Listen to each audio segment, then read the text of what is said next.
So, the topic today is if you were going to rebuild the whole system, what would it look like?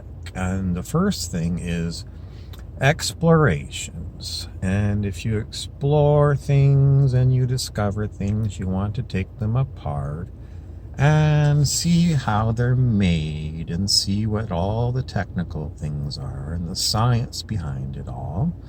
And then you want to go and study it and see other ways of doing it, making the optimal ways of doing things. And basically, there's so many things you could learn in a limited lifespan. You have to choose. And most people, even when they learn advanced topics, never get to apply them. They end up with a desk job and they're selling insurance or selling real estate and they're thinking they're having such a wonderful life. They're not using the wonderful mind that they've got. And, if you're going to rebuild it, then that would probably be the best thing you could do, is to really just go and study things and come up with new ways of doing it and new wonderful things and so on and so forth. That's about it. But if the world that you live in is very limited and you don't have access to electron microscopes and you don't have many different kinds of things, then all you can study is the back of your hand for a while with an optical microscope and look at the wonder of how it all is put together. And, then you could talk about it if you could find some other people that were interested in these kinds of things.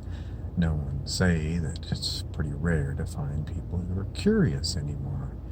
The sense of curiosity gets kind of lost in the busyness of driving here and there and going to the store and getting your groceries. It's basically a lot of wasted time. And, there's so many things that could be looked into. And, it's just missing. It's missing. The idea was, if you're in high school and you're given all of the information for physics, for example, and it's all book learning, but you don't really do too much really interesting stuff in a lab where you really get to go and play with physical things and go and find these particular relationships on your own. It's always just, this is the way it is. So it kind of drives the curiosity away. It becomes a chore, memory work, and then you do your test and you apply your formula and then you move on. And you didn't really get to enjoy the learning experience of it all. And that's the way our society is. It's basically, that's all you get. And then when you come out, you think you're going to do wonderful things. Well, there's no job for you because you have to have money to live. So the things that you wanted to do and investigate and all these interesting things that you took are just wasted. They're just, what's the point of training all these people in all these different kinds of fields? And, very few people get to apply these things in any kind of way. And so it's just,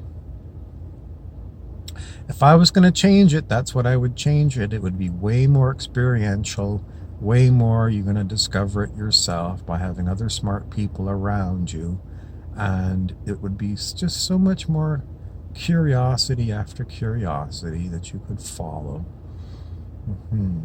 So there you have it. That's how things would change. And, you figure all the different fields of human knowledge that could be rediscovered and reinterpreted and moving into other realms. What is it like if you were a fairy? What does a fairy know? And what is there everything to know about these other kinds of mythological areas? Could write books and stories and see what happens. Why I'm not terribly excited about it is because, how do you get from here to there? That is the big question I put to all of you. And we'll see what happens.